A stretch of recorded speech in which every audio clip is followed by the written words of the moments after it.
Good evening, everybody. This is Politically Provoked. I am Justin. I am kind of hosting, I guess, tonight, but also I'll be moderating. I'm with my co-hosts, Brittany and Todd. How are you guys?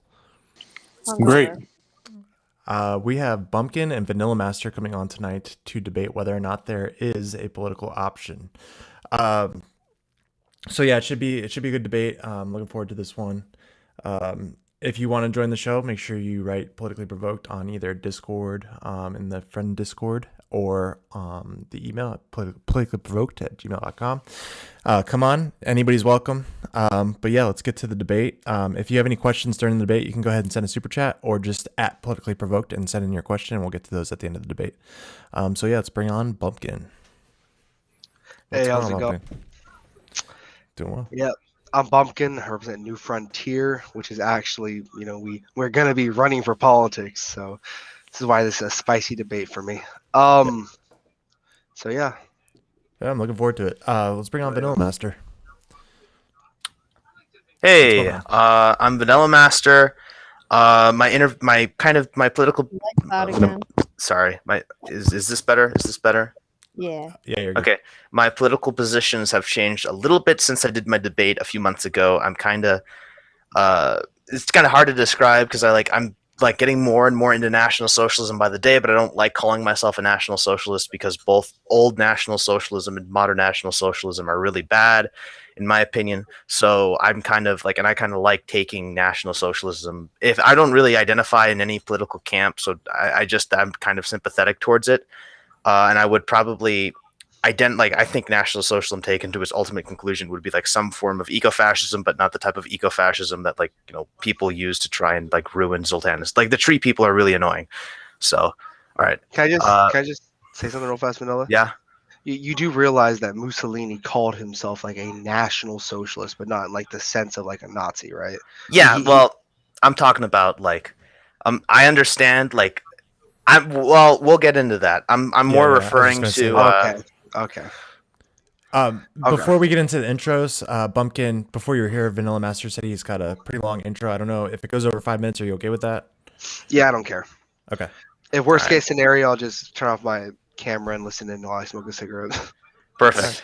All right. So So do you want them timed or no? Just free No. free range? Uh, All right. all right. Okay. Sure. Right. So I have my iPad in front of me so I can read it off. Thank you, Brittany, Todd, and Justin for hosting this debate, and thank you, Bumpkin, for agreeing to have this important discussion. This will unfortunately be a very blackpilling first debate for me. It certainly was blackpilling for me when I first figured it out a few back in Thanksgiving break, and I apologize in advance if I unfortunately make anyone feel depressed after watching the stream. There are 4 reasons why I think Bumpkins, and by extension the political group he represents, New Frontiers, Take America Back electoral approach approach to gaining power is really short-sighted, unrealistic, and ultimately will fail. Hopefully this reason will red pill Bumpkin and anyone else watching who agrees with him to abandon this strategy and try something else out in good faith. So the first reason is culture. America was founded on liberal humanitarian presuppositions even before the liberal American Revolution via Protestant groups such as the Puritans and Quakers. I would recommend a lecture by Professor Kevin McDonald on this subject called, I think it's called The Psychology of White Displacement. I have a link for it if you want. Thus, to make America a fascist / third positionist state would mean to change their very definition of what it would mean to be an American that culturally and psychologically informs the day-to-day lives of everyone living in this country on top of the already extreme tribal issues America has that I will just get into in just a moment. This definitely was not the case in countries that had successfully instituted third positionist governments like Italy, Germany, and Spain that had a long anti-liberal and authoritarian philosophical and political tradition prior to the 20th century. As a brief side note, this American predisposition to liberalism could also have something to. This American predisposition to liberalism could also have some sort of correlative explanation as to why a lot of people in these quote-unquote American third positionist circles sometimes make appeals to or even adopt liberal alignment principles such as Bumpkin's utilitarianism, but I digress. My second reason is ecology / the evolution that's going on right now. while you can have a multiracial society if it's got an authoritarian government like China, Russia, Singapore, etc., while liberal democracy did work for a time, socially and culturally in America, when it was still, for the most part, culturally and racially homogenous, and liberalism had not reached its ultimate conclusion, America had gone so far down the route of extreme material prosperity and multiculturalism that, because there is no longer any room for harsh Darwinian selection, people aren't incentivized to work together as they were previously, and thus tribalism and fighting, as we can see very clearly today, is much more common, not just racially, as the decline of social cohesion is generally correlative with multicultural and multiracial societies. There are a variety of meta-analyses and studies on this, but also in the ideological sense, in terms of political division. If there is a disagreement between people, they have they're incentivized to split off. From a basic game theory perspective, people who have a greater incentive to free ride and act selfish rather than work together if they're in a materially, economically prosperous area, in terms of like overabundance in technology. I lost my place. A good case study for this ecological effect would be almost the entirety of sub-Saharan Africa, which is the most genetically diverse area on the planet because of the R selection of the African peoples caused by its temperate climate, lack of seasonal change, and rich resources. As we know, Africa is known for being the most politically unstable places on the planet, that has gone through several deadly civil wars. And a good example of this type of stuff happening in modernity would be the current crisis in South Africa and the ongoing civil war in Somalia that has been going on since the 1980s. Another good example of this on a different continent would be the intertribal violence between the Yanomami tribe on the border of Venezuela and Brazil. This process is also happening in America via, as we can see, with identity politics, and is being accelerated by the coming technological singularity. This argument is made by Professor Edward Dutton, who Brittany and Justin Todd had on his show. There's a really interesting video he did on this. There are a lot more ecological arguments I could make, but I don't really know enough about. They're made by people like John Michael Greer and other people like that. Third issue would be wealth inequality. This one deals a lot more with statistics, a subject I'm personally not good at, so I'll definitely link Bumpkin my sources if he wants to see it. But basically, there has been several studies that conclude the policy in the United States is almost entirely driven by the wealthy elite, and to a lesser extent, special interest groups, regardless of whether or not the vast majority of people of poor or middle class, regardless of whether or not poor or middle class people support it. What they want only has a 30%. What poor middle class people want only has a 30% chance of getting passed, while the elite, that number has doubled, and the policies they desire are often ones that are statistically less likely to be favored by the minority. The majority poor and middle classes. Good example of something in recent history that can be easily explained by this phenomena is the dissatisfaction both me and Bumpkin and probably the rest of the dissident right movement felt with Donald Trump, what he got done in office, not getting much done despite having massive populist support. And why, when January 6th came and went, Trump didn't really take the opportunity to cross the Rubicon, so to speak, in true Spenglerian fashion, adopt some form of Caesarism, established dictatorial control, and turned the American Republic into a literal American imperial thousand-year Trumpenreich in true Spenglerian fashion.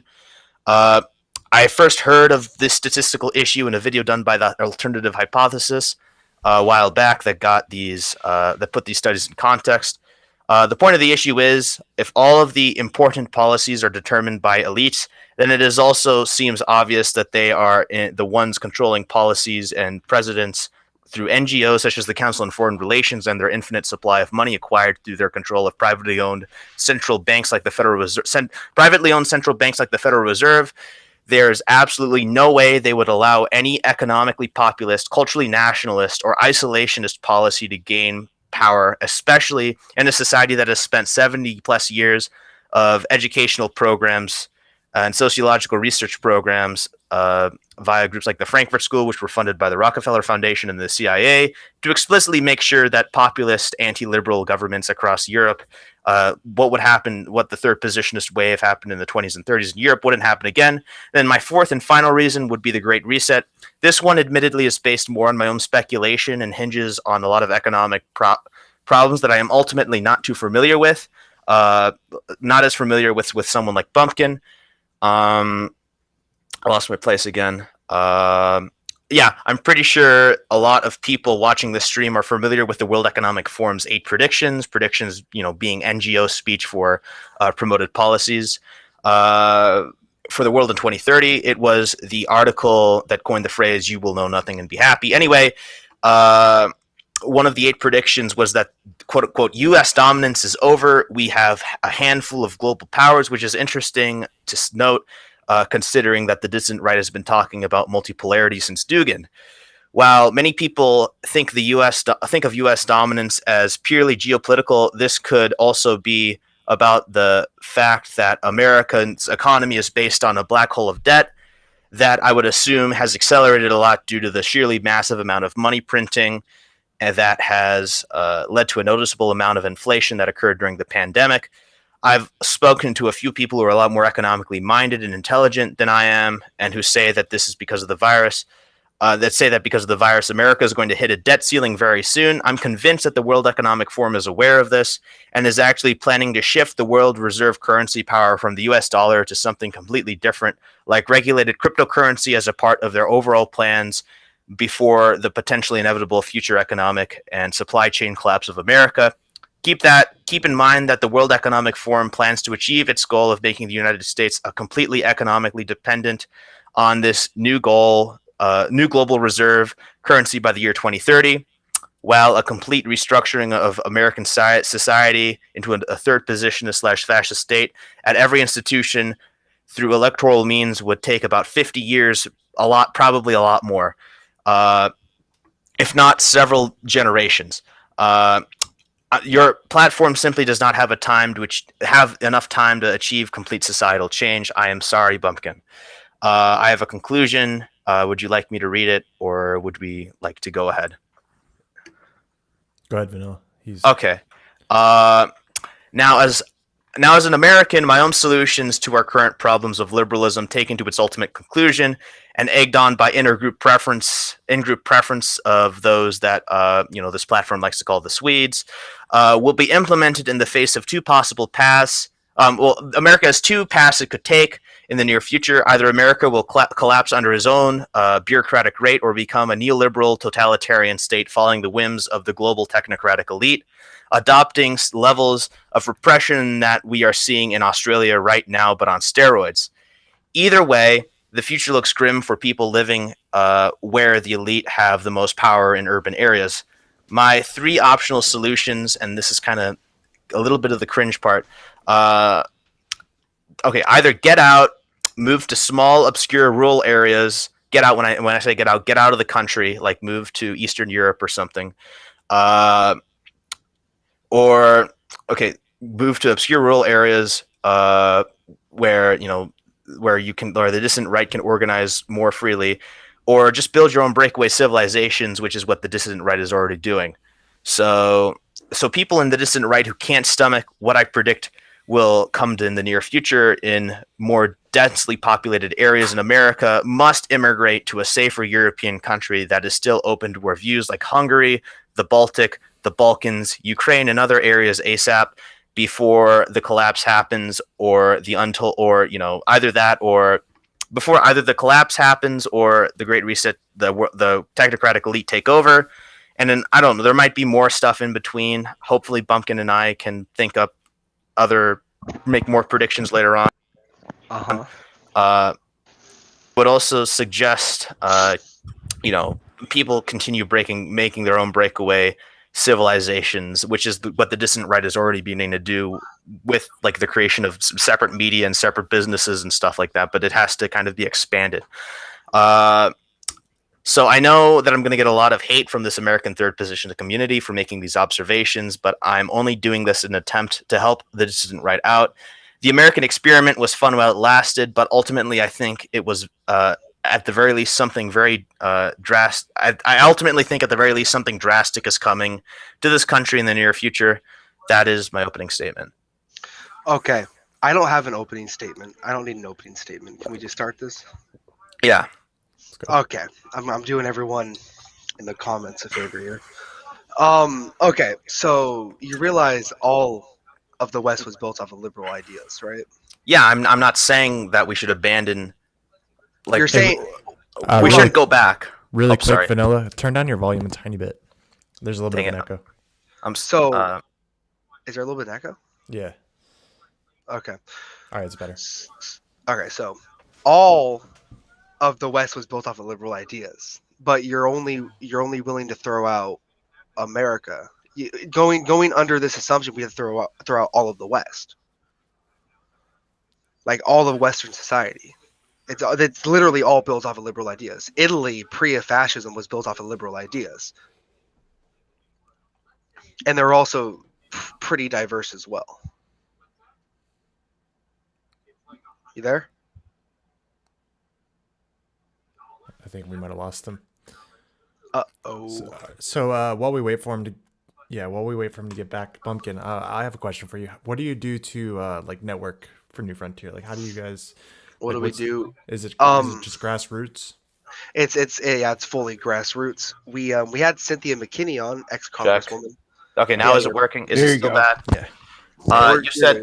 Okay, so you said that the West was built primarily on liberal ideas. That's true to an extent, although there are some, countries that rejected liberalism more than other countries. So a good example of this would be Russia. Even the monarchies in Germany, Hungary, Balkan area. Like most of Europe was actually monarchical until it had liberal democracy forced on it at the end of the Second World War. I mean, liberalism, I kind of think of liberalism in 3 stages.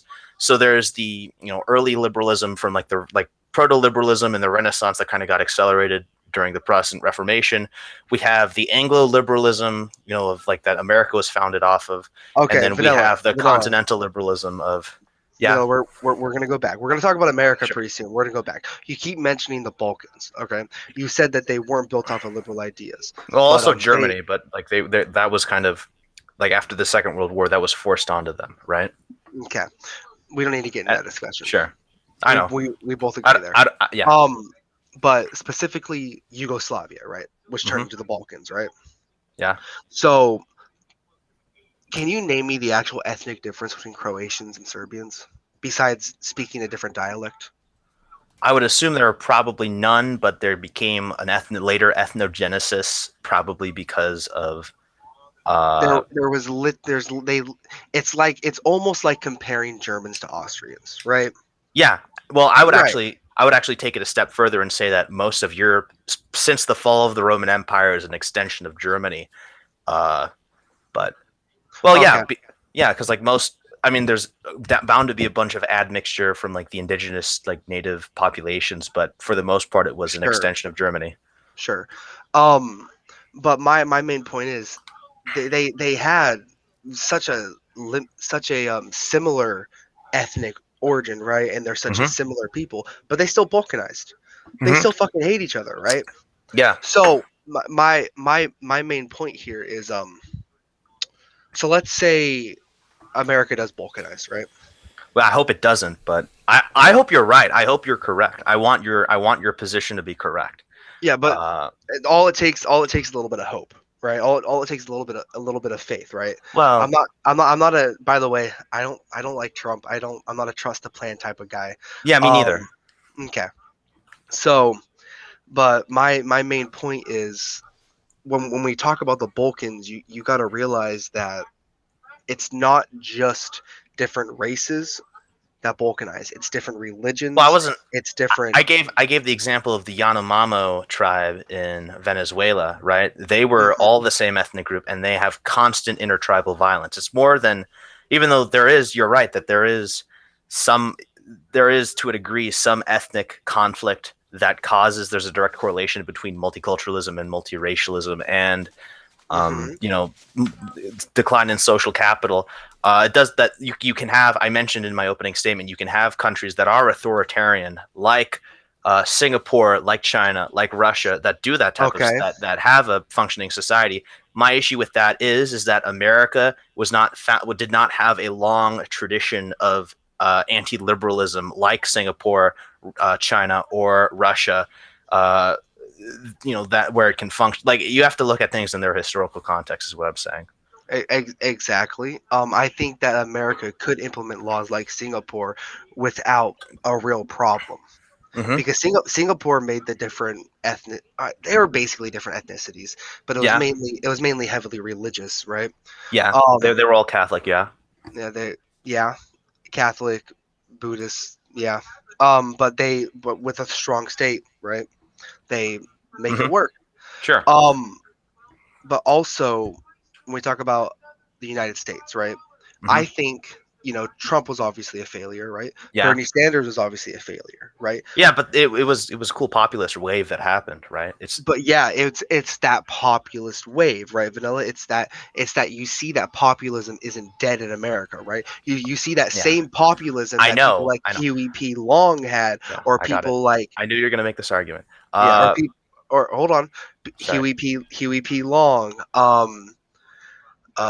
the Bull Moose Party, right? Fucking, am I really drawing a blank on his name right now? Teddy Teddy Roosevelt. Roosevelt. Yeah, I liked him Teddy a lot. Yeah.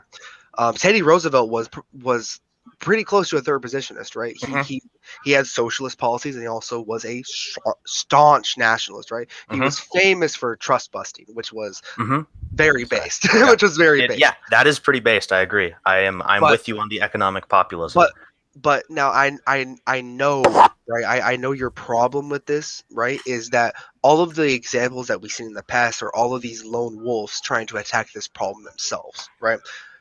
This is where places Well, like Italy and Germany didn't do that, right? Because if we would have had, let's say, if we would have had 50 Huey Longs, right? Or if he would have had 300 people that agreed with him politically, right? We probably would have became president, right? Well, my argument is predicated on the idea that we are living in America in the final stages of liberalism, and that it's going to What have to turn it's totalitarian to not contradict itself. I give the example of what's happening in Australia, a bunch of European countries. It's not America though. Well, America's heading towards in that direction, but that's besides the point. The point that I'm trying to make, dang it, I forgot. This is the thing. When I go off on a tangent, I forget what my initial point was. Uh, I'm good at that. I'm sorry. Sorry, could you where did I start talking? You Where was my continue? I'm sorry. What was I? you you started saying Oh, we America are. towards Australia. Well, I was before that. I was talking about how America's liberalism in its final stage, right? So, Hmm. um, and Where did Vanilla? that, Where did America get their liberalism from? England. No, this specifically, what did America try to draft their republic off of? It wasn't England. Well, you're gonna make the whole Roman Republic idea, right? Well, no, there was Greek in there as well, but Yeah. Rome was the main one, right? Hmm. And what kind of elements are in where it was in the Roman Republic, right? What I'm not. happened in I'm Rome? not an expert on Roman history. I would like. Can you tell me? Because I want to learn more about this. So. Okay, so the term fasces actually comes from Yeah. Rome, Yeah, holding right? fasces. I know that that was like holding fasces was like a slang term in Roman politics for basically being in office, right? Yeah, that and it also sort of formed into Caesarism, right? Hmm. Now, when we talk about Caesarism, we talk about one guy seizing power, right? He was Yeah. eventually killed, but he was able to get a lot of shit done that needed to be done. Okay. So Um, you just reminded me of my initial point. The point I was trying to make is that since the bureaucratization of the American government, like Caesarism is no longer possible. We had an opportunity on January 6th to have some form of Caesarism, but Trump cucked out, right? So I don't like it. I okay, wish it would be fun if that happened, but I don't think okay, that's. okay, I okay. didn't think that happened. Now imagine, now just imagine, we're in the same situation Hmm. in in 4 years, right? Mhm. Same situation in 4 years, right? But instead of one Trump, you have 10. Okay, Mhm. you have 10 Trumps, you have 10 Caesars, right? And they're not sold out by Israel. They're not sold out by large corporations. They actually want the best for the United States. Mhm. Now imagine you would get something similar to a March on Rome. Now I'm not saying that's what I strive for. I would hope that everything would be Yeah, me too. democratically achieved, right? I want you to be I, right. I want there to be a political solution, but I don't think it's reasonable. yeah, but the most likely there is most likely, right? If I gave you every the example. In my opening statement, I told you about how policies, at least since the 1970s, and I can send you the studies from this. There have been a lot of studies conducted on how most policies. The alternative hypothesis was the guy who red pilled me on a lot of the race realism stuff. He made a video a while back, and that's where I first heard of this. That basically they surveyed a bunch of average Joes, poor to middle class people, what policies they would like to see enacted, and then they compared that to what policies got enacted and what the rich people took a survey of rich people. And it turned out that the rich people wanted, like 60% of the time, wanted the policies that got passed, and the poor people didn't want any of them. And so basically the point I'm trying to make is that okay, all of the policies, and this is why Trump didn't really get much done in office. A lot of his stuff was built on just talk. The reason why Trump didn't get much stuff done in office was because most of the policies are directed by groups like the Deep State, the Council on Foreign Relations, all this stuff. And since like the 1970s, at least, that's where the earliest studies come from. At least it could be it could be like since the 60s onward. I mean, I hear stuff about this stuff going all the way back to Harry Truman. But the point is that for a while, let's say that American policy decisions have been, exclusively made and benefited by the elite. And I can actually give you sources and the video that explains those sources in context if you want. are you saying you're saying rich people run I'm the saying that the they elite, make the laws. The elite make the laws. That's yeah, what you're saying. And I they also pass the made laws that benefit them, right? I also made the point that since the Second World War, we had institutions like the Frankfurt School and other groups who had like the Mhm. sole purpose of preventing stuff like what happened in Germany, Italy, Spain, all the third positionist countries, explicitly meant to prevent that from ever happening again, right? That's literally the whole motivation behind the Frankfurt School. You can't really stop something like this from happening though, right? Because this is why I dwell in. I want to say something else. I'm not a part of the dissident right. Okay, Mm-hmm. Sure. right? I know you. I was gonna actually. I should have said. A lot of people in your position, and I understand this, get bullied out of the dissident right by Wignats. Bullied. Right? I wasn't bullied out, bro. I left happily because I'm sorry, the dissident right is Well, a I understand. cesspool. Well, yeah, but like you get bullied by Wignats for supporting economic populism, right? No. Oh, okay. Well, Well, that's the apparently. Okay, that's weird because that's the impression I got, but I might be no, wrong. we didn't get I didn't get bullied out of the dissident right. I chose to leave because they don't know anything about the economy and most of them are degenerates. Yeah, I agree with that. But I, my main point is economic populism isn't dead, right? Yeah, Um, but okay. Here's an argument I was anticipating of making. You can't really a lot of like my main issue, you're just like a lot of people in your camp, I don't know. I mean, Culture Thug is a good is not a good, like he's an exception to this. But a lot of people in your camp, I think like the other Carl is another guy, exclusively, and I might be wrong, but a lot of people in your camp focus exclusively on economic populism, or at least not exclusively, but they prioritize it to cultural things, right? mm, Well, yeah, that's what's talked about more than cultural stuff, well, yeah, based on me being in your circles. because that is the unifier, right? No, I think culture is the unifier. That's where we disagree. Yeah. Culture is a great unifier, but you got to build that culture to unify people. Right now, we don't have anything culture that unifies America. There's and that's not just because of that's because I gave a reason. That's the reason for that is because of technology. It's kind of an Uncle Ted take, but it's true. really technology. Well, I just gave the example of how the Industrial Revolution and stuff, taken to its penultimate conclusion, leads to a different ecological circumstance where people, aren't as under harsh Darwin aren't as under deep Darwinian selection as like other groups. So, for example, they basically have a lot. They don't have as much they don't have as much ecological stressors on them. So as a result of that, they have more of an incentive not to work together, right? They have more of an incentive to free ride and more incentive for like genetic splitting, right? An interesting term Norvin used. I was watching the debate between you and Norvin on kind of the similar topic. He used the term "we are genetically coming apart," and I think that's actually the best kind of metaphor for what's happening. Coming apart.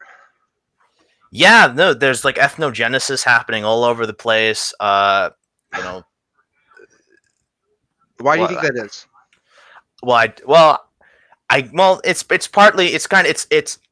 It's egged on by stuff like the media and stuff like a bunch of other stuff, but I ultimately think that the ultimate source cause of it would probably be not. I don't even know. Technology. I'm not against technology, but I think that technology taken to its ultimate extent, where like we're isolating each other, like we're having smart cities, we're having like we're having technologically enforced social distancing. It just breeds. It just kind of aggravates the individual maximalism that liberalism is based off of, and kind of destroys social capital on top of everything. Like what the elites want is for people to be atomized and feel incredibly demoralized all the time, right? Instead of working together, as you said. Okay.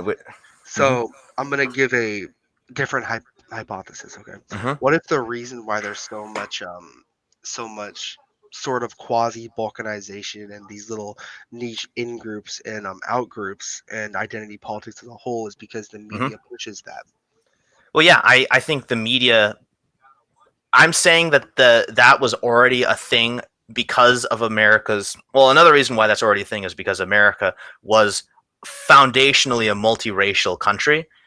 Even though the founding fathers kind of intended it to be a white country, white institutions and stuff like that, but it didn't go that way, and founding fathers kind of didn't think ahead in that way because that's where their ideas ultimately led.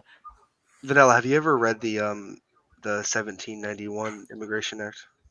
I haven't read it, but I know that that's the. Am I wrong about it? You're right. White Europeans, but they also threw in another group in there. Of good character, yeah. White Jews. Yeah, I don't understand. Yeah, that's the issue with liberal democracy is I don't know why. I mean, Jews were actually, interestingly enough, Jews were really a good Swedes or elves. Swedes, sorry, Swedes. Thank you, Todd. Sorry. Swedes. I'm not. We can't even. I have to call them Swedes even when I just mentioned them. It's just better for the algorithm. Go ahead. Okay. Swedes. Swedes were actually interesting. Yeah, that makes sense, to be completely honest, because Swedes did have. Firstly, Swedes had a big role in the African transatlantic slave trade. But more importantly, Swedes also had an extremely important role in funding the American Revolution. I wouldn't say fund. I wouldn't say they funded it, because the majority of the people that hosted the revolution were property owners that owned farms, right? Well, in the America. Here's the thing. I don't know. I mean, actually, I could see how this argument I'm about to make could bite me in the butt later on, because I argue that like National Socialist Germany didn't really got democratically when Hitler came to power. Hitler wasn't funded by Rothschilds. I make that argument, but it kind of could this claim could kind of bite me in the butt later on. I might be wrong about this, but I don't know. It's falsifiability. Logical positivist. Okay. So no revolution is kind of, most revolutions don't really occur unless there's like outside funding for the most part. Yeah, of course. So I don't like, and the liberal revolutions, like, they're not like most like liberal revolutions. I mean, I heard the French Revolution was funded by like the Jacobins and Freemasons. That's another example of a Yes. liberal, yeah. And like, But no, this is advantageous to every single revolution though. It's not just liberal ones, right? I know the Russian Revolution was funded by Swedes from the New York banking houses, right? Exactly. I'm almost even positive that it's Italy, and during their fascist revolution was funded by outer sources as well because they needed money, right? Same with Hitler. Hitler used people like from America, like Ford, yeah. Ford, for instance, right? Yeah.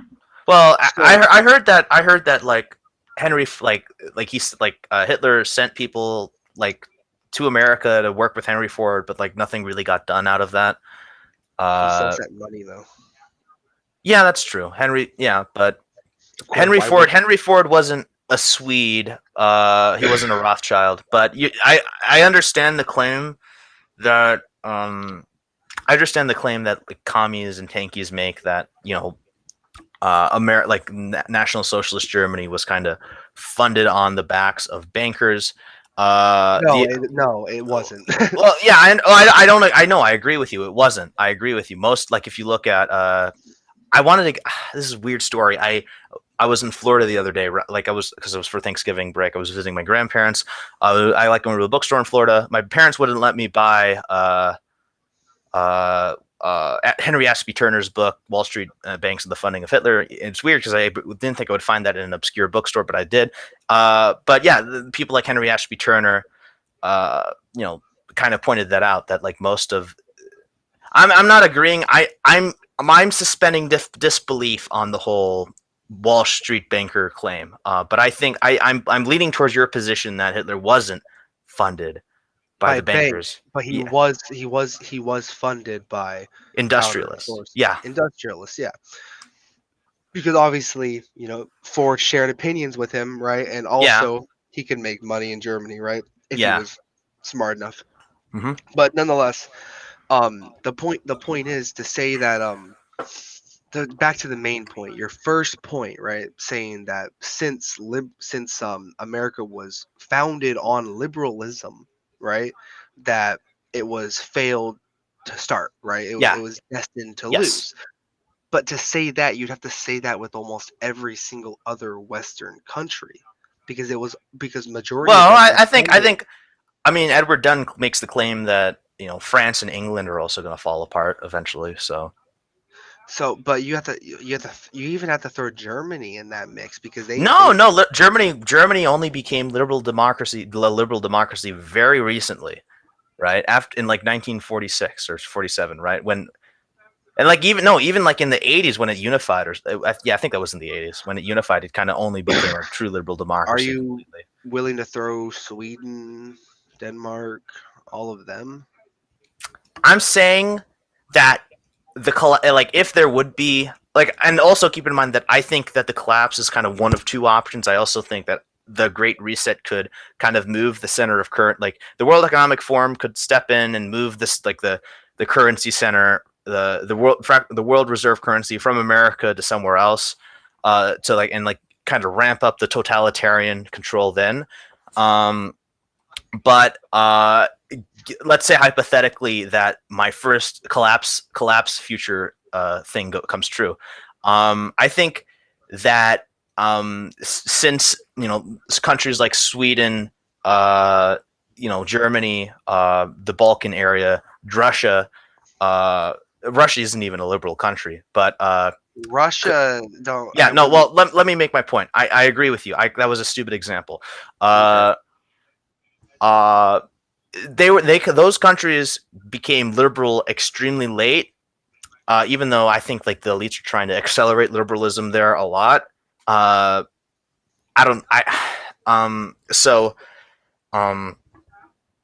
like the collapse would happen a lot. Like if there were to be a collapse, the collapse would happen in those countries a lot later because they became liberal at a lot later time. Okay, so would you say the Weimar Republic wasn't a liberal democracy? Yeah, but it was a liberal democracy, but there were um, it wasn't founded as like Germany wasn't founded as a liberal democratic country. Okay, but you America specifically was. you specifically was it founded? Was America founded as a liberal democracy? Well, liberal democracy back in the 1700s is a different thing from liberal democracy now, right? We're living, as I said, we're living in the late stages of liberal democracy. I think they're just getting started, but I hate to tell you that, but I think it's about to get a lot worse. I know. I agree with you. I think it's going to get a lot worse, but we're on the threshold of it getting a lot worse. Like, they're trying. You mean you both know they're trying to do a slow burn here, but that's not the point. Okay, yeah. The point is that Germany, right after the Enlightenment, right, right after the Enlightenment, which swept over all European countries, all the West. It had a counter enlightenment though, with people like Fichte, German idealist movement, Fichte, Hegel, Schelling, all these people. They had that's where fascism comes from. Fascism with Giovanni Gentile is a neo-Hegelian synthesis. It comes from, a rejection of liberal democratic principles. Hey, Bumpkin. Yeah. Make your pitch for New Frontier to Vanillamaster and let him know why there is still a political option. In that field. I should have. This is the thing. I'm sorry for interrupting. Yeah, I'm gonna let you go ahead, Bumpkin. And I suck at debating. I usually I'm kind of used to just defending my opinion while debating rather than pushing my opponent on debating. So yeah, go ahead. Give me your pitch. I'm curious. I do push a lot, but so New Frontier, right? A grassroots movement. We are socially conservative. We are economically socialist, right? Mm-hmm. We're kind of like, if you take I don't want to use Bernie Sanders. It's like where Bernie Sanders and Trump would meet, right? That's kind of a watered down way of putting it, but okay. Yeah, but very watered down. But I'm trying to approach the public here, right? Mm-hmm. Okay, so we believe in a strong nation. We believe in a strong people. We believe in a strong state, but we also are very anti-imperialism. We would want to be an isolation nation. We would want a state bank. We would want to completely get rid of the Federal Reserve. We would want to build a culture of America where, even with the current rapidly growing population, you wouldn't want to have to lock your cars, right? Mm-hmm. You could live in a big city and it would make you feel like you wouldn't have to lock your cars because you trust your neighbors or you trust the people you live around, right? It's about changing the culture of America into something that is healthy compared to what it is now, where people are afraid to walk down the street, right? This starts with the youth, right? This starts with the youth. We want to we want to nationalize the Boy Scouts and Girl Scouts, right? Where we would where it's voluntary, but you can put your young teenager into this program after we rid it of pedophiles, but we put them into this program, and then they would learn good survival skills and good work ethic. And a benefit of being in this program is you could get a tax break or several other things, right? Doing this by teaching kids these good morals start teaching these kids good morals from a young age would be moderately change the culture of America. So eventually you'd have upstanding citizens that would actually want to benefit each other. That's a few things. My main issue with the whole Mussolini style fascism is that, and I should have watched this before I went on the debate, but Zoltanis did an interview with Matthew Raphael Johnson on you can find it on Odyssey, but Matthew Raphael Johnson criticized fascist Italy as opposed to National Socialist Germany because of the policy of creating a people out of a disparate group of varying tribal warfares. Because you know this, like Italy prior to Mussolini and prior to becoming a monarchy, like since like in the mid 1800s, prior to the mid 1800s, Italy was just like a bunch of warring principalities and like kingdoms and stuff like that, right? So what Mussolini did, and what I kind of think doesn't necessarily work, and I think that was actually ultimately kind of one, like he invented the Italian people, right? Like it kind of already existed in Italy, during the mid 1800s, but that it like was extremely turbulent. You had like a bunch of papal conflicts. You had stuff like like a bunch of anarchists and communists running around, Garibaldi running around, and then you have later on, Mussolini comes along and he tries to unify everyone, right? I think that I think that ultimately fails, and then you need like liberalism's heightened contradictions to like kind of hold the people together with glue and make them feel more demoralized and isolated. Uh, but the point is that didn't work, as opposed to National Socialist Germany, because National Socialist and Italy didn't really like his whole Italian. You should watch, because that's like the latter part of the interview. But like he talks about how like the whole Italian campaign in Africa was a disaster, and it was kind of short lived. And like Italy was kind of, Italy was already the weak man of Europe because it kind of did bad in World War One and switched sides. Germany, on the other hand, had a longer was a people, like it was unified for a lot longer than Italy, and there was still, with Bismarck it was unified, but like even prior to that there was a big sentiment. I might be wrong, but I'm not a big European history major guy, but to my knowledge there was a big understanding of German nationality. Italy was unified until the 600s. And then they split apart, very similar to that.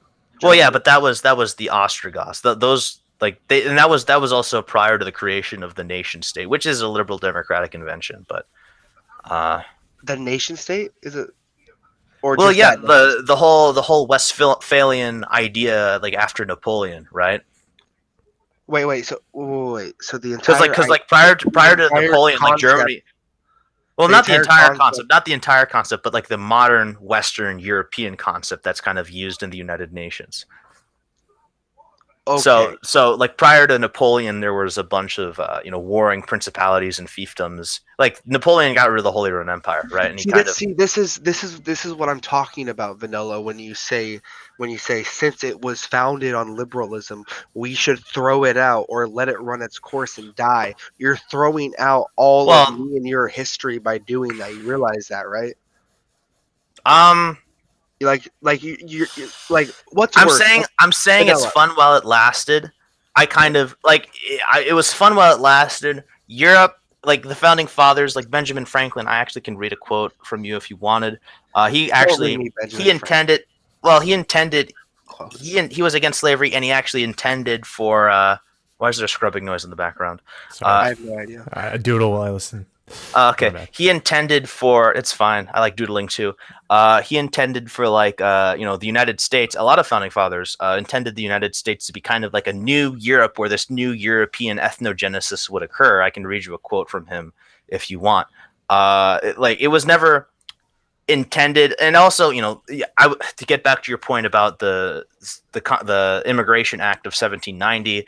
That's a big problem with liberal democracies, is because when liberal democracies come across, the ghettos where the Swedes live kind of get flung open, and then the Swedes come out, and then they do their thing, they subvert everything, and then they, as a result of that, kind of like put liberalism, like put the decline of like liberal democratic principles into overdrive, right? They accelerated a lot, right? So, okay, quick question. Yeah. What happens when you outlaw that kind of behavior? I don't know. The Russian Empire did a lot that, and then like there was a bunch of pogroms, and then like the Swedes got really resentful, and they can get resentful all they want, but they got really resentful in the Pale of Settlement, right? And then they kind of the bankers, the elite kind of used them. Interesting argument. Like I first heard about the JQ The person went on. The person who I first heard about the JQ from, he actually went on and say that the true elites, which he calls like the black nobility and stuff like that, like they use the Swedes as like a meat shield almost, right, as like an easy scapegoat. Even though I don't necessarily think that's true, but I think that there's some truth to it. And that's also what like a lot of leftists, like the Frankfurt School, that's what the Frankfurt School said, that like the elites are just using it as meat shields while at the same time they're taking money out of the pocket of the Rockefeller Foundation. So Okay. it's kind of double speak. So when you outlawed those behaviors, right? Doing anything past that for those certain people, you know who I'm talking about. I'm not going to go into that. Sure, yeah. Let's just call them globalists or internationalists, okay? Sure, the rootless cosmopolitan globalist elite, yes. Yes. There we go. For them to push any further, right? For them to push any further past that, right? And try to host a revolution would look very strange in the public's eyes, right? Well, I'm not. What I'm saying is that I agree. I think that the opposite is happening. That as liberalism is accelerating, it is contradicting itself more, and so the state, the liberal democratic state, has to become more totalitarian to try and force those contradictions together, right? And so that's my point is that we're seeing that right now, especially with the COOF, the 19 virus. Yeah, I'm not going to mention it. The 19 virus. We'll call it 19 virus from now on. Yeah, Bovid. Anyways, Bovid. Yeah. So you don't think that there's any chance whatsoever that not even just New Frontier, but anyone could come to power in the United States? Well, a third party. If like a group, if like a populist group, I don't think a third party would work. If like a populist group. Wait, do you think New Frontier is going to be a third party? Okay, well, if it's not a third party, then it's going to be a lot worse. Wait, why? So I think I forget the name of the politician, but there are a lot of instances of Joe Manchin's a good example. A lot of politicians in Washington who get into power, get elected, and then they could just completely sell their soul to the establishment. There's like a. Do you think I'm going to get elected and sell my soul to the establishment, Vanilla? I don't know. Everyone has a price. You know what I mean? I don't have a price. I hope not. I really hope you're not. But Vanilla, that's kind of like a naive, because I think humans are naturally evil, and so we like use our but our evil is bad and like kind of self-destructive. So our biological instincts compel us to like create states and governments. So I don't. Do you know what my price is, Vanilla? Yeah. Glory. Glory to shill out, or sorry, to root out all of these people that have pretty much tried to destroy America. Well, I don't think you'll have a good easy time doing that in the Republican. It's not going to be easy. No, it's not going to be a walk in the park. But it's gonna you're like, listen, we have a long. This is kind of speculative, but like America, like, you know, we could get into like politicians who oppose like the elites kind of have like, there's like a history, or like do stuff that the elites are against in America, at least have a history of getting assassinated, right? So you've got, you know, JFK doing stuff against the CIA. You've got Abraham Lincoln even doing the whole greenback thing. Andrew Jackson had like a lot of assassination attempts at him, but he never really, you know, he survived all of them, luckily enough. I think you would get assassinated if, you know, like a lot of the people in New Frontier would unfortunately get assassinated if you actually got into serious positions of power. So okay, I'm gonna okay. So what does JFK, Abe Lincoln, and let's just say Andrew Jackson, which wasn't successfully assassinated, but they attempted. Yeah, what they did. did. They all have in common besides they're against the Federal Reserve? Well, they were all economic populists, right? That and also they're all lone wolves. It is much easier to silence a single lone wolf. Now imagine 50. Do you really think that they could successfully assassinate 50 people 50 populists running for Congress, and no one's gonna bat an eye at that. No one's gonna bat an eye at that. Sure. That's an interesting strategy. So you're doing quantity more, right? Yes, quality and quantity, right? We don't want anyone running. Yeah, but quantity is emphasized because you'll kind of try and overwhelm the system, right? Yes. And vanilla. We both know the media. They're gonna eat this shit alive. They're gonna say the fascists are here. The fascists are here. Right? Yeah. They're gonna eat this shit alive. Yeah. Right? And what really drove Trump into power? What actually? The memes, right? Yeah, the memes. The media. Yeah. Right. They didn't stop talking about that man since even after he got elected. Well, at first they didn't really talk about him because they didn't think he was going to win. But as it seemed like he was doing better, and as his populist platform kind of snowballed, they wouldn't stop talking about him. As he got into the primaries, they wouldn't stop talking about him, right? I'm agreeing with you here. Yeah, I know. So that's an interesting. I still don't, like I said, groups like since the Second World War, the liberal democratic, the elites have been trying with all their might to prevent this type of stuff from happening. So I honestly don't think that, it's been 70 plus years, and even, you can't even change the culture. Even if you would have to change what it would mean to be American, right? Because part of the Americans' everyday culture is individual maximalism. For the most part, I mean, obviously, I still have faith in humanity to a degree in terms of, people have empathy, people aren't completely selfish, but American, individual maximalism has been ingrained in American culture. Have you ever? Even if let's say hypothetically you did get what you wanted and you had fascism implemented in America. So I think American culture, you're kind of beating a dead horse of American culture, to be completely honest. So it would ultimately, if you, because and you would only have the reason why a lot of you guys focus more on one of the reasons why I think you guys focus more on economics than culture is because American culture kind of is at this point a dead horse. It's kind of been controlled by the superstructure of the elites and the media and stuff like that. We've got the splitting of it goes back to the ecological argument I made, but they're making up new identities on the spot, the whole LGBTQ PZ thing is going over and over again. So Vanilla, we've seen this happen in the past.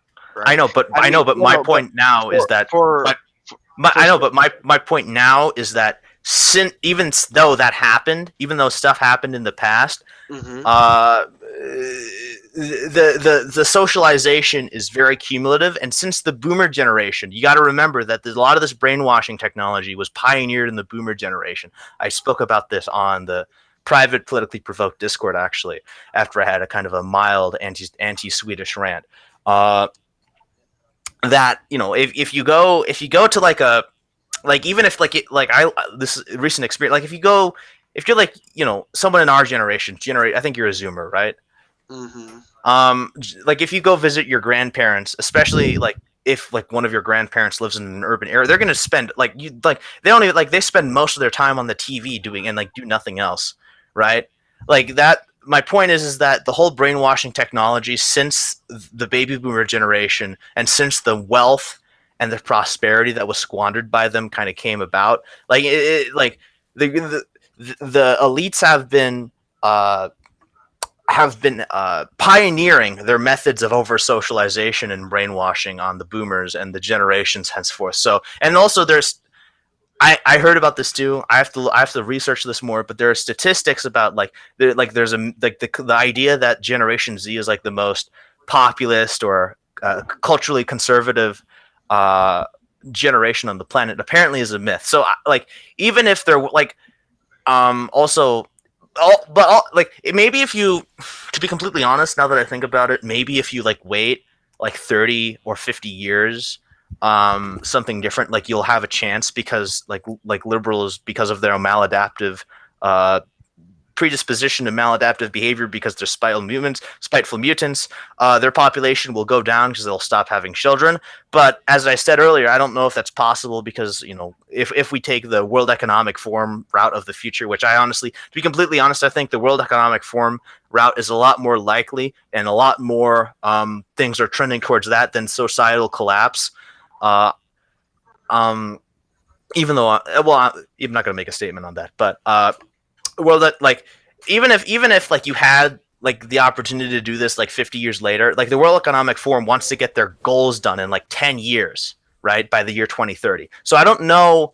I honestly don't think that this type of I just don't think you have enough time, and I don't think you have the population to make a populist road, because every generation is getting more and more liberal, right? You would need multiple generations. I mean, more leftist. I don't like using the term liberal and conservative. I guess liberal in terms of like the broader liberal democracy, but more and more on the status quo liberalist. They're getting more authoritarian, Vanilla. Yeah, but when we look at these statistics, they're getting more authoritarian. Yeah, the reason why they're getting more authoritarian is because liberalism is in its final stages, and as a result of that, it has to contradict itself and force contradictions in order for it to actually remain geopolitically relevant. Would you not say it's actually sort of good for people like me or you that it is getting more authoritarian? No, because, and here's another thing. I should have made this point a lot earlier. And I think you agree. And I actually this is kind of like why I think that a good solution for the right to do other than leave America would be to to create their own breakaway civilization in separate institutions. That's because institutions fundamentally presuppose what people think, right?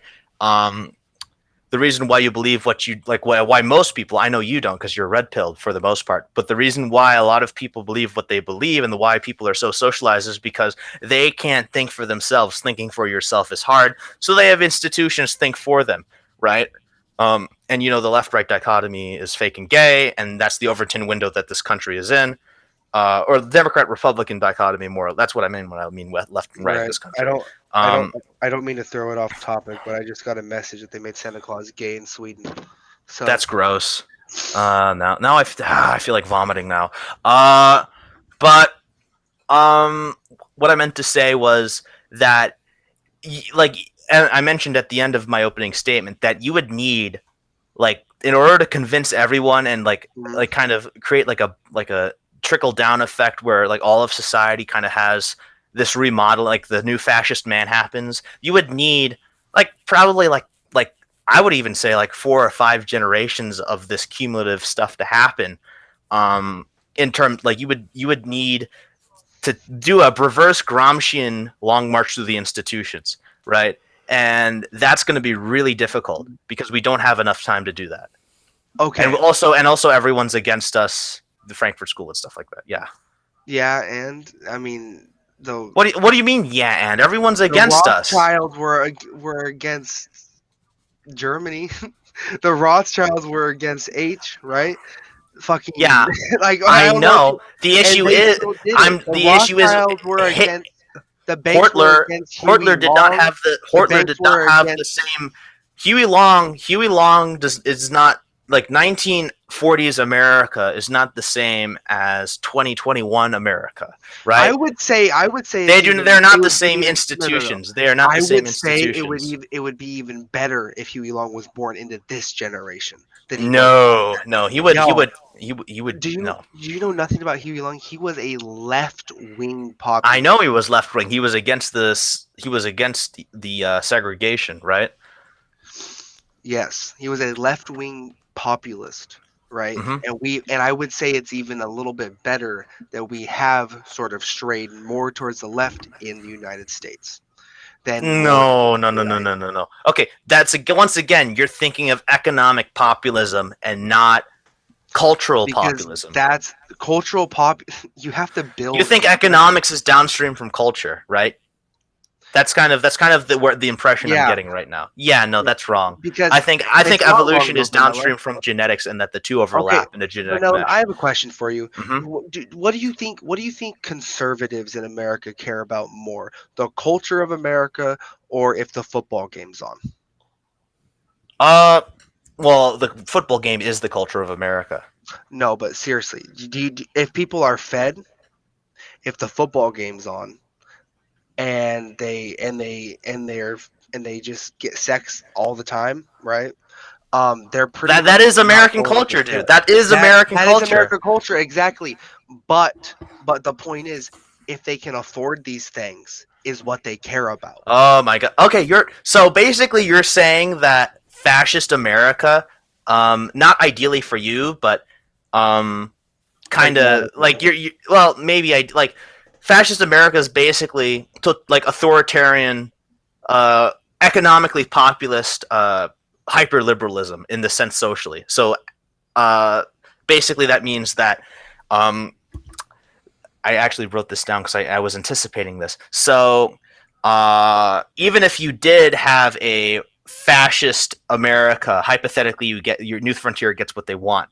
Uh, the and they refocus the power. So basically, power is going to be refocused from kind of like a incentivized Brave New World type. People becoming like people becoming controlled and manipulated by a Brave New World type consumerism and yeah, but their power is going to shift from that. That's where we're in now. But the power, if you get what you want, is going to shift. Like it's going to be that, but instead of being coerced into it, it's going to be a issue of it's going to be an issue of coercion instead of being incentivized.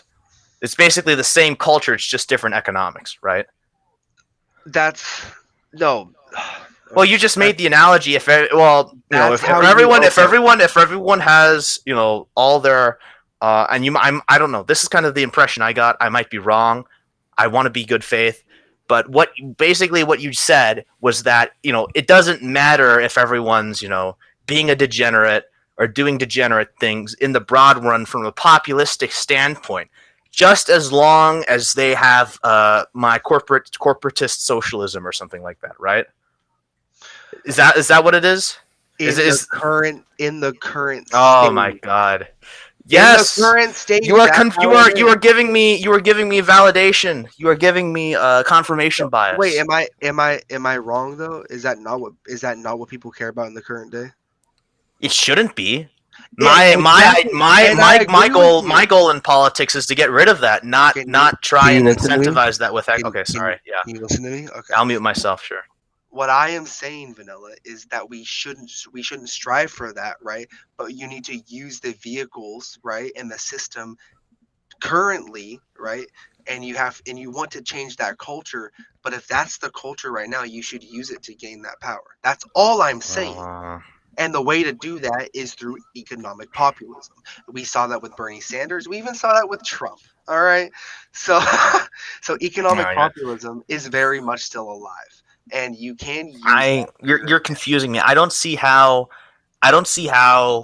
like this is economic reductionism, to be completely honest, like in terms of strategy, right? I don't see how just caring about the economy and caring about material my GDP and stuff like that, I don't see how that translates into who the fuck's the GDP? Well, I'm just saying that. Well, I'm just using that. I'm just kind of. Well, you didn't say that, but that's kind of what a lot of. I'm generalizing here. I know that's not your position, but that's what a lot of economic. Like, oh, nice. That's where a lot of economic reductionists think is like, oh, well, if we just get the GDP higher, then our standard of living is going to be better. That's not true, but that's not. That's you. Have you read? Have you read the platform? I actually was a big fan of the Ronin Report and Cultured Thug for a while. I actually watched them interview Cynthia McKinney. That was pretty fun to watch. I didn't. I looked at some of the platform. I actually watched like part of the stream where they reviewed it. It seems pretty interesting. I think a lot of it also relies though on like accelerating to the technological singularity more, and kind of and doing stuff with more with technology, to the point, and like to the point where technology, like, they don't really see a balance with technology with nature or something. Maybe they do. I'm not sure into this program. I would have to review it, to be completely honest. I don't really know as much about it as you We will. literally keyed the term ecofuturism, Vanilla. Yeah, that I don't know. That's weird. I think those two Why are is kind it of weird? because what nature is all about, fundamentally what nature is all about is just passing on your genes to the next generation, not and to a degree evolution, but you can, like, evolution can just mean mutation. It can either be eugenic or dysgenic, but the ecofuturism part, I mean, it's weird. It's weird because a lot of nature kind of, I don't know, it's the Murdoch thing. Nature preserves novelty because sometimes novelty helps us in our ecology to fix things and, like, progress and, like, help, like, it's as a mechanism to pass our genes on to the next generation. From, like, I mean, I'm not, and also, I'm not, for me personally, I don't really believe, I'm not like a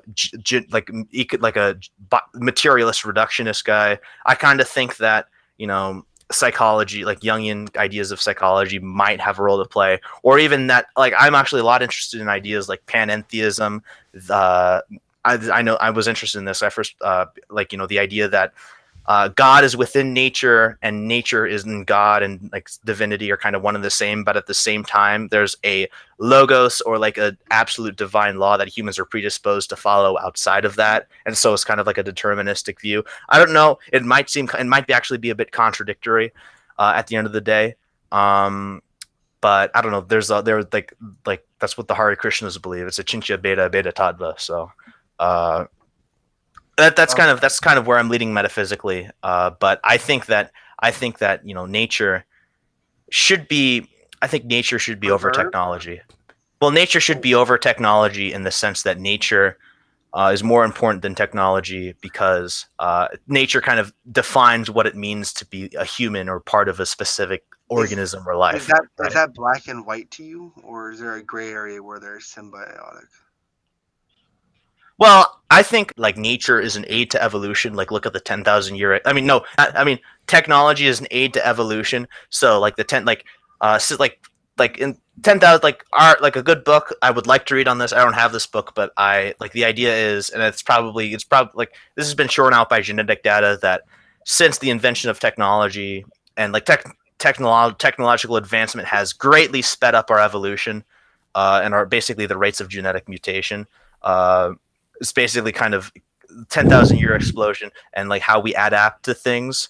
I forgot what I was going to say. I kind of like rambling. This is a fun discussion. I'm sorry. The rambling rover.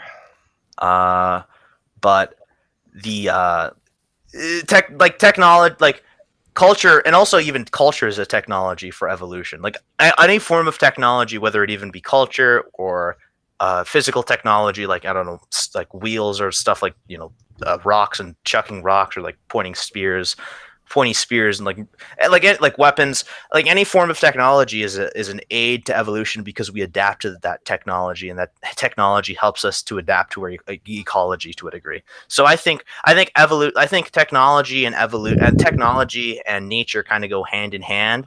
But I think nature, I think technology, if put in too much, like, if technology, like what we're seeing now with the Great Reset stuff, or I don't know, I think that'll be a fine term to use. With the Great Reset, we're seeing things like, micro. I don't like the whole Fourth Industrial Revolution idea is that we're going to become cyborgs, essentially, right? That, and, like, we've got, like, institute. Okay, Well, that's what Klaus Schwab talks about, that we're going to, like, do genetic engineering. Like, it's like that futurism taken too far, I think, destroys what it means to be human and the human spirit. And that's kind of fundamentally why I'm opposed to liberalism, because liberalism taken to fundamental presupposition of liberalism is that there is absolutely no essentialisms whatsoever. So that means you can change your nationality, your race, your gender, your religion, and even so far as the species. And that's why a lot of liberals, if they take their idea to the ultimate conclusion, like Flosny, they become transhumanists. And I don't like transhumanism because it destroys what it That's means to be awesome. human. I don't like transhumanism either, Vanilla. But are you familiar with the JFK New Frontier speech? I really need to look into New Frontier more. I'm not as familiar with your stuff as I would Well, like to no, be. But JFK had a New Frontier speech talking about oh, the new American frontier, New oh, Frontier. that's where the term comes from. I see. Yes. Are you familiar with that speech at all? No, I'd like to read it though, or Yeah, listen to it. you It's can probably listen I to can it. find it on Yeah, YouTube. Yeah, you can actually find it on our channel. We dubbed it hmm and subtitled it. But nice. oh, by the way, that's newfrontierusa.org. Anyways, hmm um, but basically he talks about what's the phrase? Do not ask what your country can do for you, but ask what you Yeah, can do yeah, for that's your a famous country. JFK quote. Yeah, That's where it comes from, the New Frontier speech, right? I agree with that. I agree that Hmm. fundamentally, if we need like what society, this is very important to me because I have. It's kind of I don't like making politics personal, but to give a personal anecdote, I have mental illness. I kind of live in a society where I sometimes feel stigmatized for being autistic. Fundamentally, what I want in a society is for people, and this kind of seems utopian and unrealistic, but what I want is for people to, at the end of the day, care about each other and be empathetic towards each other. And that's why I hate liberalism so much, because liberalism, at the end of the day, promotes individual maximalism. That you know what I mean. Um, so Yeah. that and empathetic and being empathetic towards each other and working with each other and having teamwork and working together to get you doing game theory correctly and working together to get stuff done ultimately leads to a better environment and better circumstance and better governance for everyone. I mean, we agree on everything, almost everything. We I we personally, agree. We agree on. I personally think that but if I were to choose, and I made this comment on like Carl's show, and he actually laughed at this because, and I actually kind of agree with the reason why I laughed at this. But if I were to choose between New Frontier and National Justice Party, I would be completely honest, choose National Justice Party because they're more leaning National Socialist. But I agree though that people like Enoch is kind of a cringe guy. I think they could use better leadership. But my point, though, is that fundamentally, on a lot of fundamentals, we agree, and we agree on a lot of different things. What this debate is about Mhm. is strategy and methodology, right? Yeah. And I don't think your strategy will work. And I'm Um, trying to red pill you on this so that um, Listen. No, you're trying to black pill me on this. There's a difference between a red pill. I know. Listen. You're trying. I came to this realization. I came to this realization while I was on Thanksgiving break, and Did you have too much it was like turkey? the most depressing thing I've ever Did you felt. have too Right? much turkey? No, actually, I only had like one plate of turkey. I actually An had like entire plate of turkey? no. Well, I was like we were like my grandma. Like she lives near a country club, and like she took us to a country club, and we ate we don't like there was just like one plate with like all the Thanksgiving food on it, and I ate it. I didn't eat that much at Thanksgiving. Which is weird because I usually eat a lot at Thanksgiving because that's what Thanksgiving's all about. Yeah. But But listen. but the point is that I was extremely black pilled when I figured this out over Thanksgiving break, You and it was can like be the most stressful, okay. awkward, upsetting vacation ever, and I got over it. And I actually, from a personal anecdote, what I might do. Uh, I kind of been thinking about this ever since I came to this realization, is because because of my dad and because of my family history, I have EU citizenship. So I might just move to like a place like Hungary, and then maybe move to like a place that's more and more friendly to my views, like Ukraine, even though Ukraine's kind of a cringe Western puppet state. I don't know. This is my what I would do personally. That's what I might want to do. I don't know if I have the money to do it, but it's a idea for a future that I might do. That's what I'm suggesting everyone does if they don't like the possibility of America collapsing, and then like thousands of people worse than Timothy McVeigh running around and murdering like the vast majority of people in urban areas. That's what I'm suggesting people do, is just move out of the country. You're saying people should flee? yeah, people should get out if they don't want to encounter if they don't want to entertain the possibility of mass human suffering. Yes, people should get out. People should get out of North America ASAP. Maybe move to Mexico. I don't know. I don't even know. Mexico's not even a good choice though, because yeah, just move to an Eastern European country. That's the ideal location for me, because Eastern Europe has historically been more skeptical of liberal democratic ideals. I I think we're no, gonna get to the Q&A in a bit, you guys, and I know that Bumpkin, you have to do Sure. something as well. So yeah. But just This was a good debate. This was a good debate. I like the point you made about the strategy of different. I don't think it'll work, but I like the point that it's an interesting idea of doing quantity, emphasizing quantity of like candidates you're going to run. I think that's really We're interesting. also Like try and interjecting overwhelm the ourselves. system. We're also, and we've been open about this. We're also interjecting ourselves into both parties, depending on the primary. Yeah, I like both the Democrats and Republicans are extremely cucked, and you're probably like, I keep on forgetting the name of this politician, but there's this one, like, she was a member idealist, like a case in point example. I completely forget her name. There's this Republican politician. I think she's like a senator. She works a lot with Joe Manchin. She was a member of the Green Party, and she like actually got elected as because she wanted to, like, she was like kind of trying to do what you were doing in terms of like be a member of a separate political party but run on one of the two political parties and like get elected. And she got into that position of power, and she basically sold her soul out. Like now she's basically the shill for all this liberal, especially LGBTQ PZ stuff. She's like apparently like now she's like bisexual for some reason. She works with like Joe Manchin a lot, who's basically like the number one shill for like the oil industry in West Virginia and stuff like that. It's just basically an example of someone who's trying to do what you're doing and then ended up selling her soul. I'm just scared. I'm scared that if you, like, even if you do get into power, I feel like you guys will get corrupted. And you said that you don't have a price, but that's not a possibility. That's not a possibility. I don't. No one's morally incorruptible, guy. Dude, they literally can't give me anything. Like a lot of the people that infiltrate dissident right movements as federal agents were kind of had that same attitude, and then they get banned by the federal agents, and then they get tortured in federal prisons, and then the FBI says, okay, well, we'll let you out, but only if you inform on these people, right? So a lot of people kind of get into this stuff with like this same mentality, and then Do you know who Kadrianu was? Yeah, I don't know that much about him, but he was a pretty based guy to my knowledge, and he was in prison. Yeah, he died in prison. Didn't he try and escape and got killed? I don't know. I know he died in prison, and he's got a famous prison notebook stuff. He died in prison. Yeah. Yes, he died in prison after being tortured for weeks because they were trying to get information on the Iron Guard. Well, here's my rebuttal to that. That wouldn't work in American society because American society is based on utilitarian. Like, even you said yourself, you're a utilitarian. You have some form of utilitarian ethics, right? I don't like you would be the like not. I'm not trying to accuse you of anything, but a lot of people who would hold.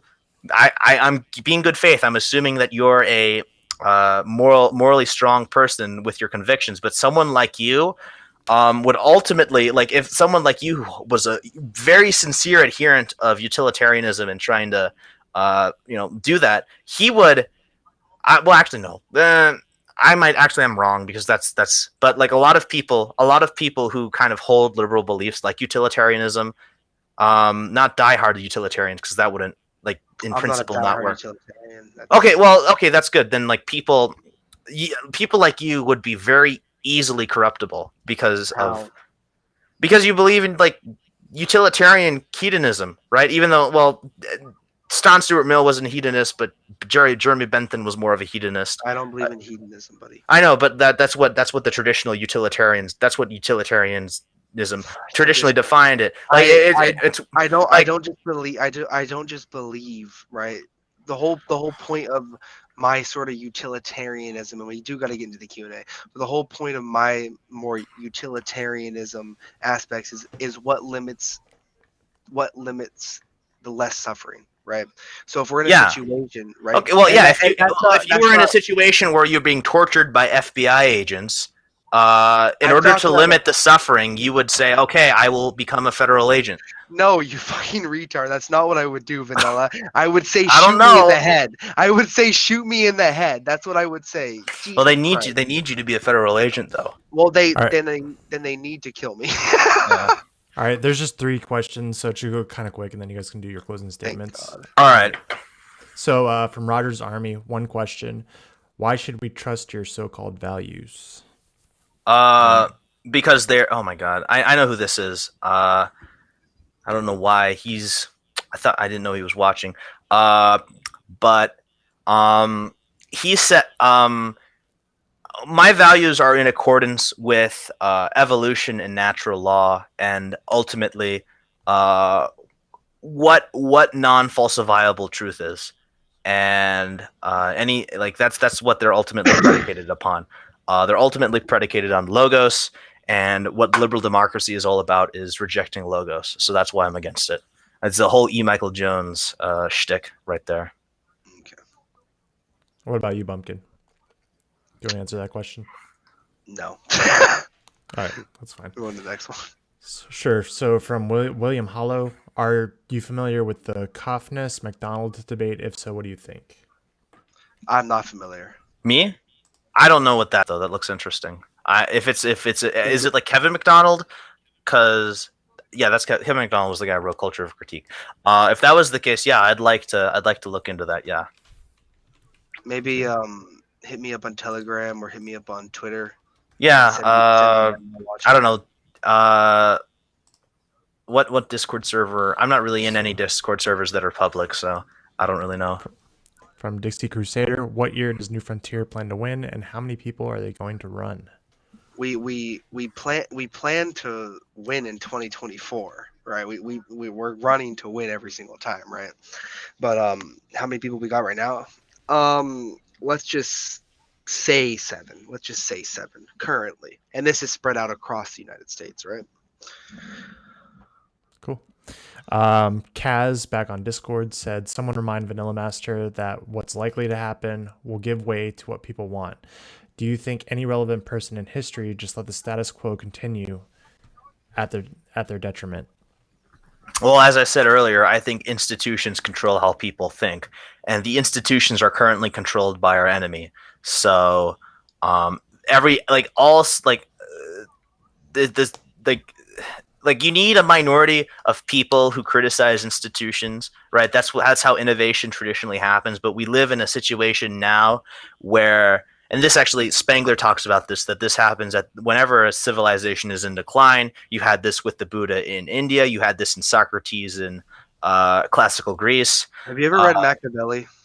I have his book. I haven't read it though. But my point is, what I'm trying to say is that at the end of when civilization begins to decline, the people who start critiquing everything gain kind of like the people who like the minority of people who start critiquing everything eventually become the majority. So Vanilla? yeah. Is it Machiavelli the Prince? Well, actually, he named the prince off of based the prince off of Cesare Borgia. Yeah, but is that the book? Yeah, that's the Read book. that book.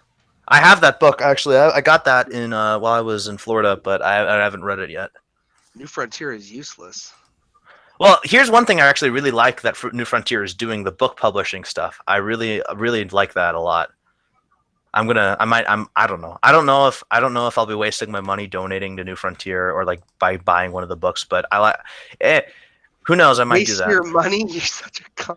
Yeah, I'm well, not buying the book, I'm not wouldn't saying be that to be wasting mean. I'm money just buying I'm the just book. saying that to be consistent with the argument I'm making. There's no other place that you're going to be able to find the economic foundations of fascism for $20 or any our book. Okay, yeah. Well, from like ridiculously cheap. from like a purely economically reductionistic standpoint, yeah, I guess if like I don't know. Well, what if I want a really nice hardcover off eBay version of the economics of fascism? then you can pay more for it. Yeah, I know. All right. Okay. Any more questions? There's 2 more. So from Bayarki, Have either of the debaters even read the books of James Mason? I'm not going to answer that question. I have. It was trash. It looked like it was written by. Well, I listened to a few of the parts of the Alex Linder audiobook. It didn't seem that interesting, to be completely honest. Only the introduction was interesting. I do not like the Siege Wignat crowd. They are very annoying. Yeah, they're very annoying. And also James Mason's a CI now, apparently. Yeah, and CI actually has a history of being infiltrated by federal agents. So, All right. Last from Dixie Crusader, what immediate changes would New Frontier make when they get elected into a position of power, president or something? Immediate changes. Once we get into positions of power, we would attempt to start draining that swamp. I guess I hate to use the term "drain the swamp," but we would try to get rid of the corruption that is in. Sure. Also, really heavily counter-signal the Israeli influence into our government. Yeah, I like I said, if you get into power and do all that, I will be very happy. All right, and then last one, Pepsi Man just sent one in, and then closing statements. He said, "Is it possible to achieve your goals as a racial minority?" In America, I don't think so. I don't know. It could be possible, but I don't think it's that possible. Oh wait, no. Are you talking about? Oh, dang it, I'm stupid. I was thinking about it in terms of whites as a racial minority. In terms of the vast majority of like the racial minorities, yeah. Well, like what I think is that like the elites are kind of using the racial minorities as kind of in terms of like their thing. It's hard to focus when the comments are on the side, but like stuff like Black Lives Matter. Thank you for doing that, Justin.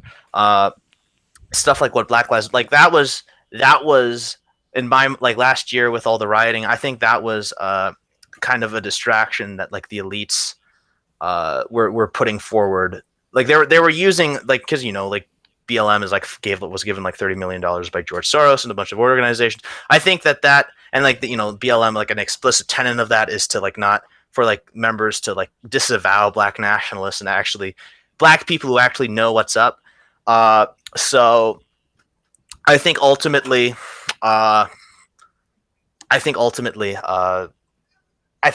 elites are kind of using the black people as a meat shield, and it makes me feel I'm really angry at them for doing that because I don't think black people deserve that.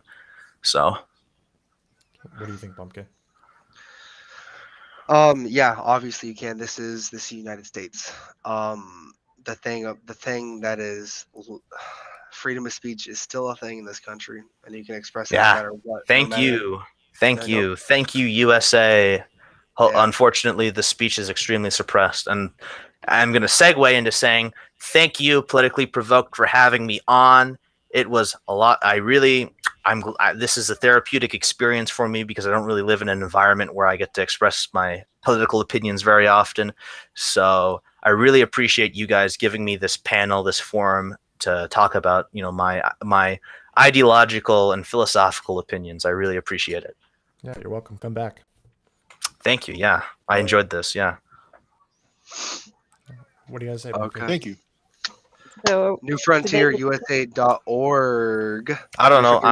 Follow me on Twitter. I also have a YouTube channel. I'm probably not going to post anything until like a few months because I have a strike on my channel. But follow me on Twitter at Vanillamaster1 or Vanillamaster. Search any of those two things up. Vanillamaster1's my handle, but search any of those two things up. You'll find my account or the Vanillamaster on YouTube. Thank you. Yeah. I have their links in the description, so you guys go check it out there. You have nice.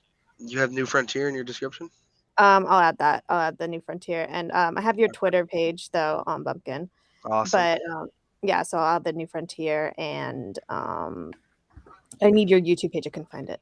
But wait, what's this really quick? Why are you mentioning James Mason, a convicted pedo, without mentioning that he got convicted twice? Okay. It's been mentioned. All right. And I think it's statutory rape, but still it's fucked up. Yeah, it's gross. It's gross. I do not. It's gross. Mason is a gross person. it may be time to make. Yeah, absolutely. Get in here. Every Get in time you here. make an appearance, it gets more pixely. Pepsi Man, you need to fix your internet. Oh yeah, you do need to fix your Yeah, your internet. forehead. You have a face tattoo, Bumpkin. Yeah, I know it's pre-shadowing where they're gonna shoot me in the head. Dwindling into the night. Yeah, it's pre-shadowing. They're gonna rooftop sniper me about right there. Oh boy. Yeah, but this was fun, Bumpkin. I think this Yeah. was a very constructive discussion. I actually think I did relatively better than like the debate I did last night on race realism because I have to get momentum. I'm not good at debating initially, but once I get momentum, I'm pretty good. And once I get into it, like get warmed up, I'm pretty good. So thank you guys. Yeah.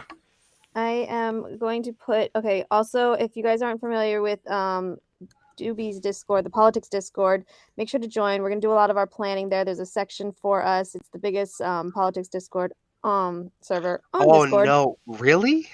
And so we are teaming up with them. I left that server because it was lagging my Discord out way too much. Because like everyone everyone was in every voice chat. Like all the voice chats were full, full all the time. So it's like lagging out my Discord. So I had to leave that. Sorry, dang it. I'm dissuading from people from joining. I'm sorry. Yeah. So shut up, dude. I'm sorry. I'm autistic. I do not understand social cues. I will use that as my excuse. I apologize. Yeah. So so make sure to join that because that's where we're doing a lot of our planning and we have a section over there. Also, I will put the link tree in the description as well. Make sure to follow us on all that stuff because we've got a lot of places you can follow us. I am going to be on the Kill stream tomorrow night, I think at 9 p.m. Eastern. Ethan and Ralph will be interviewing me, so that should be fun, and I'm sure I'm going to trigger lots of people. And then we will be back Tuesday night at 9 p.m. Eastern with an infrared debate. So we'll see you guys back here on Tuesday night. And I guess Bumpkin has some stuff he's going to be doing on his channel. So if you guys want to go watch that, go do that. Yep. Also, check out New Frontier. Exactly. NewFrontierUSA.org. All right.